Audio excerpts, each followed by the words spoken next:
Thanks for joining me on About Alberta Tech, which is focused on introducing Alberta tech companies to Albertans. Our goal is to share the innovation and diversity that exists in this province in quick bites. My name is Lenora Thomas, and today I'm joined by Amanda Hall, CEO of Summit Nanotech. Thanks for joining me. Thanks, Lenora. So let's start with some background on you. How did you get into tech? Oh, I was a very curious little girl. I always start my story about why I love science with I was in an apple tree eating apples one day, and the man who owned the apple tree came up to me and said, "Little boy, get out of that tree."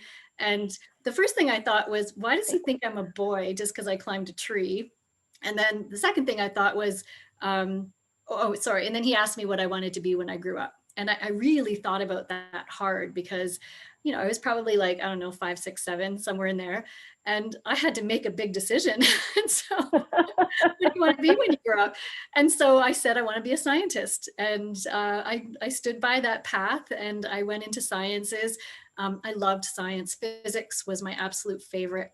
And so I became a geophysicist. But my brain wouldn't stop working at all times. So even when I got into my roles as a physicist, I started off in a laboratory, and then I moved into environmental geophysics, and then I went into potash mining, and then I went into oil and gas. And even that, it's almost an insatiable need to just keep learning. Like I'm a lifelong learner. So when I devoured everything I could about potash mining and oil and gas, I started looking for new ways to employ technology. And then I ended up in the lithium space. And so my new company is deploying lithium extraction technology for the future of electric vehicles and renewable energy storage. Oh, wow. So what does that actually mean? So my career grew up all through the Alberta oil patch, essentially, and the mining space in Saskatchewan. So I learned a lot about resource extraction and responsible resource extraction, because in Canada, we have some pretty tough metrics to abide by, and we have responsibilities to communities and keep water safe, keep people safe, high standards. The whole world isn't like that, though. But I learned about resource extraction with these high standards of employment.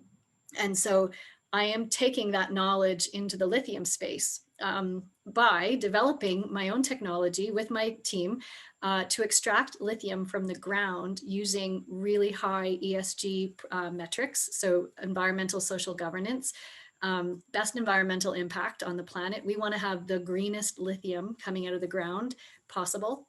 And that way it feeds into the electric vehicle sector through lithium ion batteries, of course, and the renewable energy sector as a sustainably sourced green product. So, EV drivers don't always know this, but 60% more greenhouse gases are emitted to make the battery for an electric vehicle than the engine for a combustion engine vehicle. So they don't know that it's kind of dirty. The battery industry is kind of dirty. So we're greening it up with sustainable technology and sustainable operations. Wow, that is amazing. I had no idea that that was the case in terms of the batteries. Yeah, most people don't. Okay. So you had this insatiable need to learn. How did you start your company? What got you started? I saw the tides turning. I was in the energy sector for a long time. Potash mining, oil and gas. I did all sorts of oil and gas. I did Montney, I did fracking, I did heavy oil, I did oil sands. But the whole time I kept looking, like popping my head out of the Alberta bubble and looking at the rest of the world, right? Like, what are they doing over in China? What are they doing in South America? What are they doing in Europe? And I started seeing the tides of change occurring overseas and around the world. And I wanted to future-proof my career. So I pulled out of oil and gas and went into the lithium space. But because there were no lithium companies in Calgary, I decided I needed to start my own. So I took a leap of faith. I had never run a company by myself before, ever. Like, I'd never founded a company. So it was a huge leap of faith. And I had to let go of the rope of security, like I had a good job in a good company. And I was, climbing the corporate ladder. I let that all go and just started my own company from scratch and figured it out. Wow, that is a huge step. And considering that there were no lithium companies in Calgary, why did you choose Alberta? Well, it's my home. So my kids are here. I have grown children, so my kids are here, living on their own even, but one's still at home because of COVID. But anyway, Mm-hmm. yeah, my kids are here. My roots are here. My network is here. As I left the oil and gas space, I was afraid I'd lose all of my friends and my credibility because I was no longer an exploration geophysicist. I was starting something totally different and new. But what I found when I left is that I had all sorts of people from my old life, my geophysics kind of life, my network in geophysics, who were so intrigued by what I had done that they followed me, like in anticipation of where I was going to go and what I was going to do and how they could be part of it. So, you kind of wander off the path and then you look over your shoulder and there's a whole bunch of your friends behind you. So it's like, I'm not totally alone on this endeavor. So yeah, like a whole new network of entrepreneurs and innovators and tons of government support. Alberta Innovates and the national government. I got really early on, I got an award for women in clean tech, and the federal government funded almost $1 million, $800,000 worth of funding towards my company. So really great start. So, Wow. yeah. So I had a good launching pad to go from, and then from there the company has just grown and taken off. So we're doing great. Fantastic. Okay, so what are your next steps? So you launched a company. Is it actually in batteries now? Not yet. It's a long road. Yeah, they call this deep science. It's hard tech science. So it takes a long time and lots of capital to build. We're taking our pilot unit to the field this September. So it's a 40-foot sea container packed full of technology, lithium extraction technology. And we've got pilot partners in Chile, South America. So that's where we're going to pilot, but that's just the baby. It has to grow up. Like to get to a commercial scale, that baby has to scale 1,000 times. So it takes a lot of money. Like building one unit is about $7 million, and that's one extraction. Oh. So it's a lot. It's capital intensive, but coming from the oil patch, that kind of dollar figures, that it doesn't scare me. I'm used to working in that realm. So, $6 million here, $6 million there. It's just part of doing business. So yeah, it's exciting. That's amazing. Okay, so you're going to have your pilot project, and then how long does that have to run before you get to do the next iteration on it? Well, the goal is to run it 24/7 for 3 weeks straight. And if we can achieve that and gather data while we're operating, then I would call that good enough and come back home and start scaling up the technology. However, nothing ever goes as planned. So I'm assuming we'll be in Chile probably 3 months, maybe 6, depending on how well everything goes. So my engineering team is working hard to prepare, and we'll do a lot of the beta testing right here in Calgary before we leave. But you're never really too sure until you get to the actual environment where you'll be operating, what it's going to be like. And this is a harsh desert environment. It's not like it's not sweet. It's a hard environment. It's no worse though than Northern Canada. Like Northern Canada, that sucks. The desert in Chile, it's not bad. It's warm at least. Exactly. So based on how the pilot goes, what will your next step be after that? Will you be able to try it in Canada, in Alberta?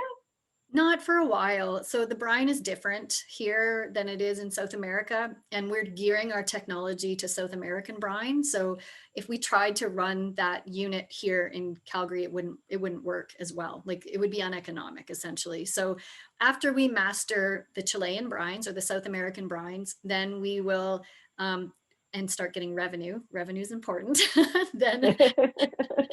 Then we will come back and start designing a process that's more suitable for Alberta brine. It's very different. Like our brine here is oily and sometimes sour with gases. And so there's a lot more preconditioning that you have to do. And then the concentration of lithium is also a heck of a lot smaller in Alberta than South America. So it's just a different process. Like we'd have to change of all the steps we go through to get from raw brine to a high purity lithium product, we would have to make adjustments to each process that would be more custom for an Alberta brine. So Okay. that's down the road just because we need to make money first, and making money in South America is way easier than here. So That makes total sense. And I mean, really, once you have one down, it'll make everything else easier once you start expanding. I think so too. Awesome. Okay. What else do you think our community should know about you and Summit Nanotech? Well, Lenora, I was talking to you earlier about machine learning, so I wanted to bring that up. I am a huge data junkie. As a geophysicist, my job was to work with huge data sets. Like when you look at seismic data, all it is a huge spreadsheet of numbers, and you have to make sense of it and interpret it. And so I spent a lot of my career using machine learning to make predictions and to fill in data gaps and to really understand how combining different parameters, scientific parameters, can infer information that you weren't expecting to understand about a data set. So anyway, all that to be said, I'm going to incorporate machine learning and data analytics and digital twinning and just like a really intelligent operating system into our lithium extraction technology, because we're creating the mine of the future. So we need to think about the future, and we need to future-proof lithium mining so that as the world changes to more electric vehicles, which is inevitable, like I don't know a car company on the planet who hasn't said we're getting rid of ICE vehicles and bringing in EVs. Anyway, we have to make sure our mining practices to keep up with that growth remain at the leading edge of innovation and sustainability, so that we're not making a big mess. Like we need to learn from our past, not make messes, and do it right.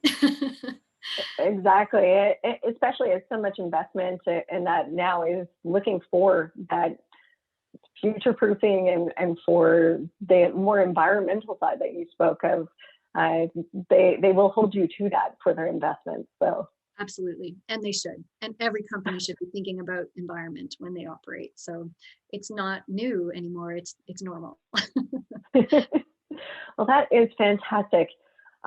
It's been a pleasure interviewing you. Thank you so much for your time. Thanks, Lenora. That was fun.